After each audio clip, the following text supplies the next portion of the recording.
Welcome to Carib Money Report. Hi, I'm Kimberly Ramcalawan. Today we take a look at what's making the headlines around the region, from Massy Remittances Services getting the full green light in its e-money venture, to the OAS electing its first Caribbean national as Secretary General.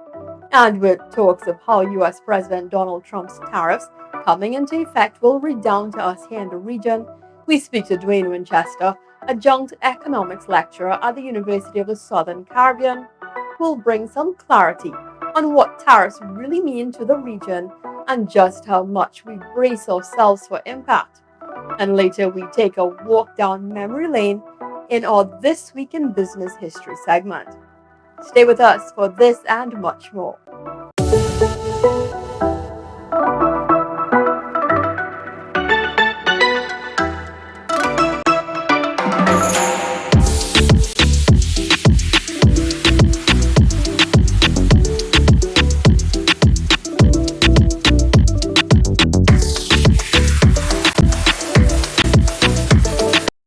We begin this week in the news with the recent appointment of Suriname's Foreign Minister Albert Ramden to the position of Secretary General to the OAS.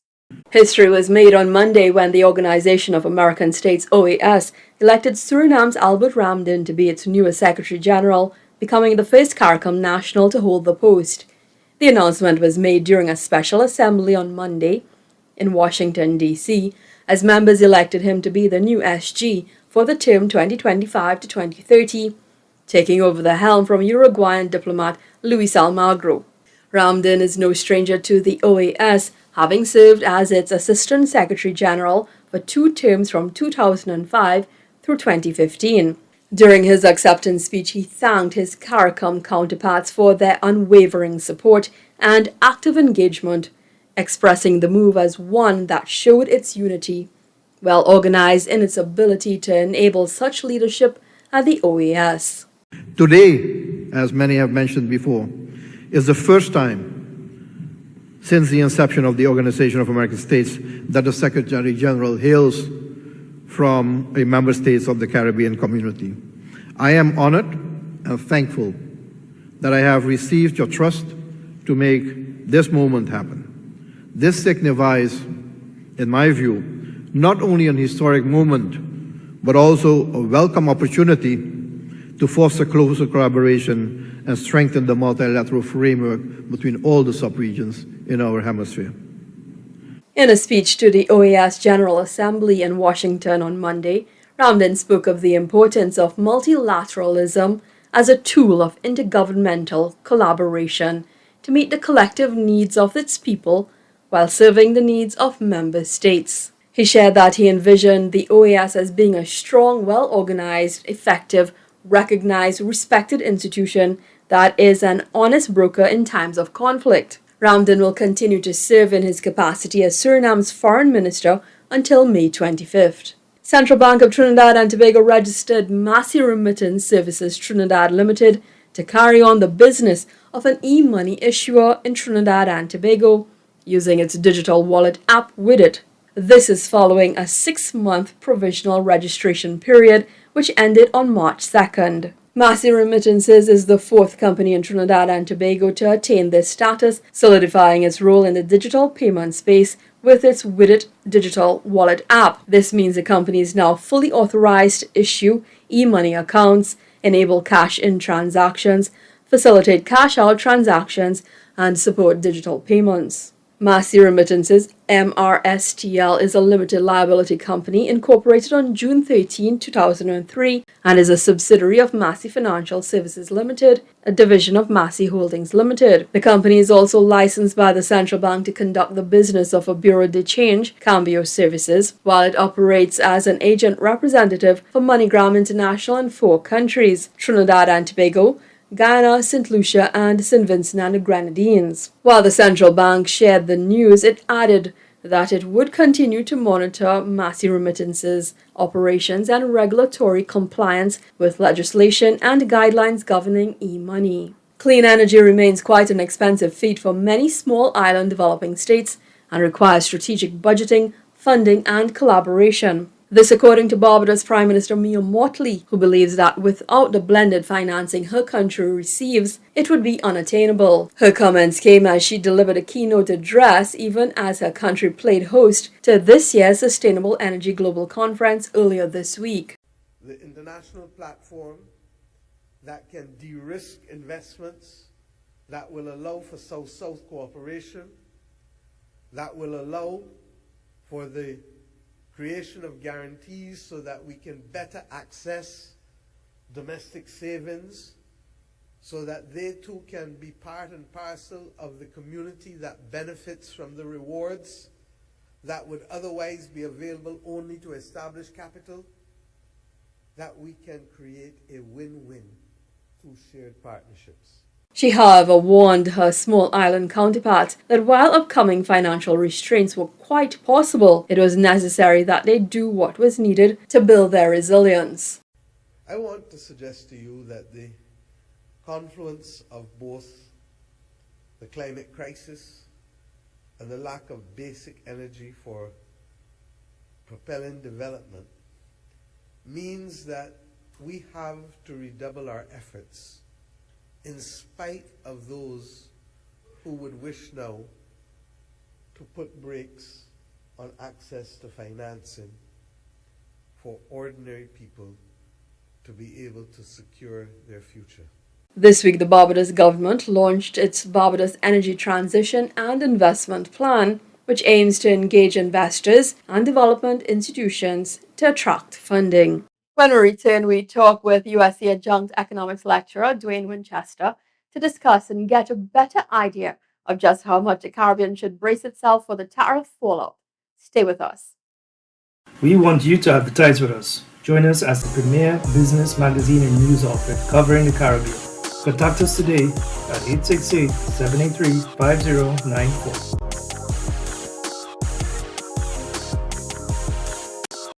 U.S. President Donald Trump has kept his word in imposing tariffs on neighboring states, Canada and Mexico, as well as the European Union and China, in an effort to pressure his trading partners to renegotiate deals that would favor the United States in the way it does business. As a result, there has been a 25% additional tariff on imports from Canada and Mexico and a 10% additional tariff on imports from China, which came into effect on February 4th. Since then, China has responded with its own tariffs, including a 10 to 15% tax on some U.S. articles. But with the world bracing for impact as to how this will affect consumer spending through increased cost in goods, there remains questions as to how this will redound to us in the Caribbean. Here to give us a better understanding is Duane Winchester, lecturer at the University of the Southern Caribbean. Good day and welcome to Carib Money Report. Good day. It's been said that the tariffs are viewed as a weapon of war, but in economic terms, what does it really mean and how do these tariffs really work? Okay, so a tariff is like a tax, right? It's a tax on the selling price of a good. So how it works is that a country may want to restrict inflows of imports from a particular country. And to make the good prohibitive, they put a tariff on the good. And when someone imports the good, they have to pay that particular tax. So it raises their cost of buying the good. And what firms typically do when they incur a higher cost from buying a good is that they pass on the higher cost to consumers, right? So a tariff is sometimes called a customs duty import tax. Just the same way in Trinidad and Tobago, we have value-added tax and it makes things more expensive. When importers have to pay that cost of importing the good, they usually pass it on to consumers, and consumers will then pay the higher price for the imported good. And the aim is to prevent them from make them purchase less quantities of the good and buy a local good instead of the foreign good. So it's aimed to promote consumption of local goods here. Now, much of all goods come from China as well as Mexico, including appliances, especially appliances. And while much of these imports are shipped through ports like Miami, do you see these new tariffs affecting consumers here in the region as well? Yes, correct, because we import over $18 billion, right, dollars in goods from the United States, right? And the Caribbean economies have always been import-driven economies, meaning all the clothes we wear, all the food we eat, the appliances, the cars we drive, the technology we use, are all from abroad. So once the taxes on goods that we import from abroad go up, the amount we pay will go up as well, because most of what we consume isn't made here; it's made outside the region. So, right, you could expect higher prices for goods and services in the region. Now, obviously, this is going to have a ripple effect on economies here, but just give us an idea as to the list of areas that will be impacted here in the region. Right. So the US and China, the two biggest economies in the world. The US economy is about 24% of the world economy, and the Chinese economy is about 15%. So if their economies slow down as a result of this, it will definitely have an impact on the Caribbean because the Caribbean economies are tied to the US and the Chinese economy. So a slowdown in the world economy would mean a slowdown in Caribbean economies, right? In addition, it would hamper our exports to the United States, which is about between 9 to 10 billion US per year, right? If the US economy goes into a recession and let's say there's unemployment and more inflation, less tourists will travel to the region, right? It could also impact the amount of remittances we receive. There's some countries such as Dominican Republic and Jamaica are very reliant on remittances, not so much in Trinidad and Tobago, right? Foreign investment, and so on. So if the two biggest economies in the world experience low economic growth, it's definitely going to slow down global economic growth as well as the rate of growth in the Caribbean, which hasn't really been all that high to begin with. Yeah. Now, I mean, the region does share quite a bit of MOUs with China, and I know you said it's going to impact our exports as well. Do you see that there might be some retaliation against us as trading partners with countries like China and European Union member states? Well, just this morning in the papers, there was an article about how the U.S. wanted to revoke visas for countries that use Cuban doctors, right? So based on how it's going so far, and if they're willing to, have that sort of punitive action against their neighbors like Canada and Mexico, right? It's not far-reaching for them to have punitive actions against Caribbean countries that do business with China. Because if they're willing to treat a neighbor such as Canada like that, far less for Caribbean nations. So it's not it hasn't gotten there as yet, but you know it's not too hard to envision that. Yeah.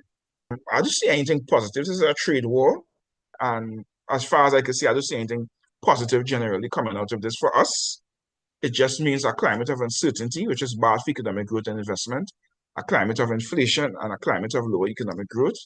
But the best we could do is just negotiate. Another initiative is where we could come together, like how we did a couple of years ago, to have the initiative to grow more food, to reduce food imports by 25% by 2025 this year.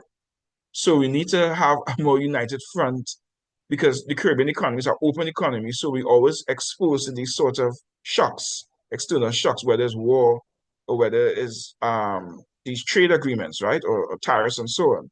And we don't dictate world policy. We are just recipients of whatever policies these bigger countries make. So just the same we have that initiative to grow more food, we have to come up with other initiatives and work together as a team to try to insulate our economies from some of these external shocks. Thank you very much, Mr. Winchester, for providing some insight into what the Caribbean can expect with the rollout of these tariffs by the United States.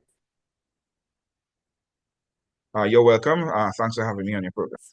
We take a break now. When we return, market trends tracking the ups and downs this week across the stock exchange.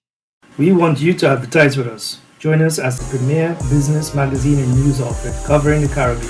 Contact us today at 868-783-5094.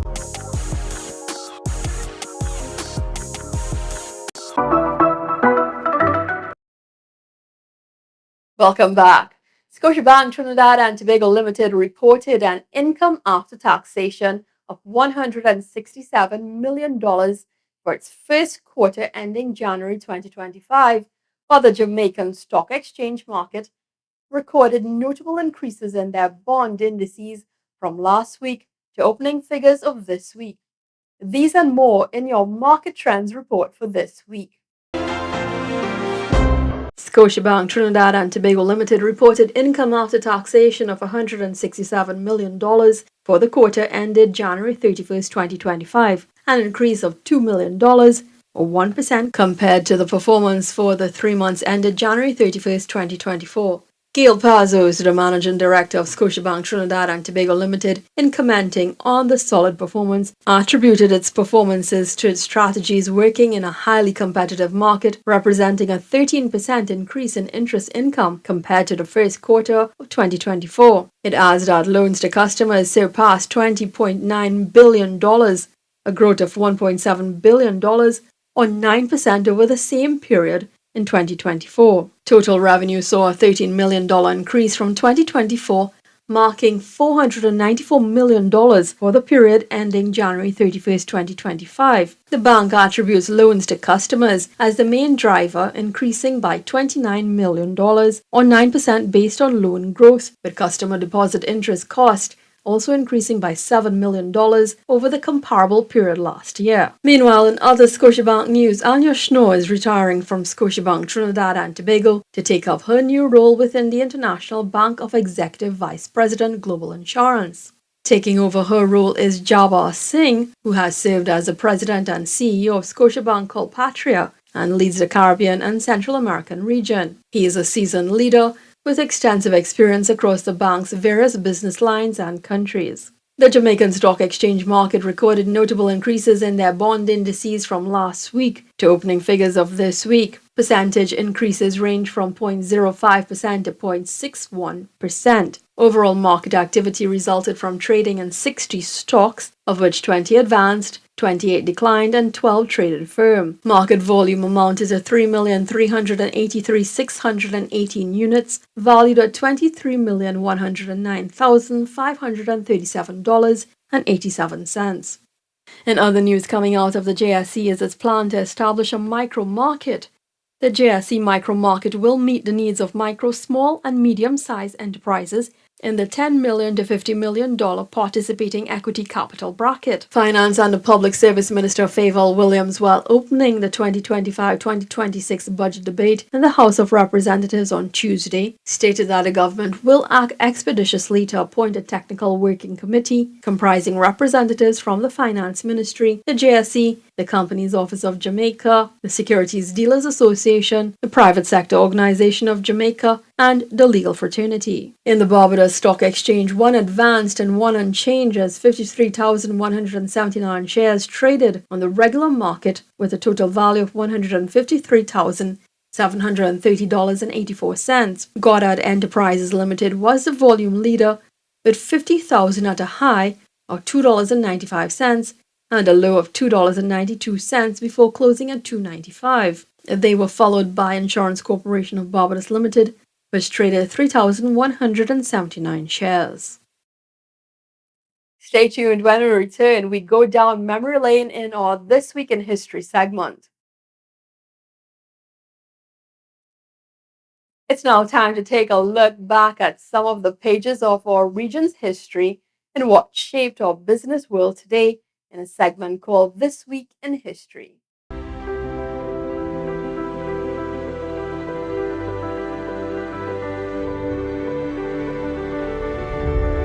On March 11, 1995, former President of the Republic of Guyana, Chedi Jagan, addressed the World Summit for Social Development in Copenhagen, Denmark. The United Nations Summit brought together world leaders to address issues of poverty, unemployment, and social integration, with a key outcome resulting in the Copenhagen Declaration on Social Development and the Program of Action. As the President of Guyana at that time, Chedi Jagan was among the world leaders who attended the summit, using the platform to advocate for a new global human order, emphasizing the need for a more equitable distribution of global resources. His contributions focused on highlighting the disparities between rich and poor nations and calling for debt relief for developing countries, while also advocating for a more just, and humane global economic system, similar to today's Bridgetown initiative touted by Barbados Mia Motley and Professor Avinash Prasad. Jagan's participation and his advocacy for a new global human order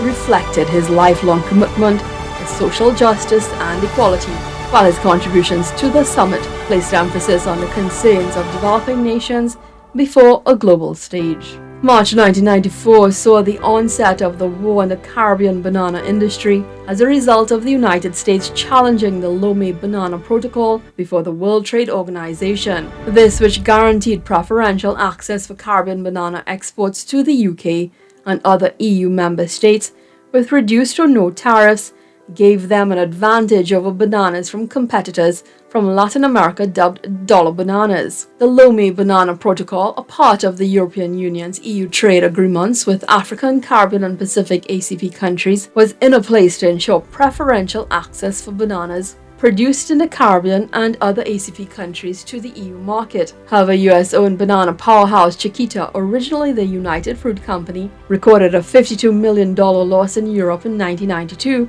and blamed the EU banana system for its woes. As a result, the banana industry on the islands of Martinique, Dominica, Grenada, St. Lucia and St. Vincent and the Grenadines faced lowered trade barriers. The trade war would be a center stage at the 5th intersessional meeting of the Conference of Heads of Government of the Caribbean Community CARICOM that was held in St. Vincent and the Grenadines March 11th to the 12th, 1994. The heads of government agreed to maintain political contact with decision makers in the European Union, particularly the British government, on the adoption of aid regulation, seek to build a coalition with those Latin American countries most inclined to work towards a negotiated solution, begin to work within the ACP to obtain the waiver in the General Agreement on Tariffs and Trade (GATT) for the Lomé Agreement. This trade war would last for many years until the late 1990s, with rulings occurring as late as July 2008, when the World Trade Organization would rule against the Lomé Convention, citing it was going against free trade, with CARICOM member states losing in the end. In the year 2000, the Lomé Convention was replaced by the Cotonou Agreement.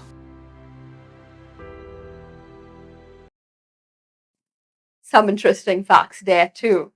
We take a short break. We want you to advertise with us. Join us as the premier business magazine and news outlet covering the Caribbean. Contact us today at 868-783-5094.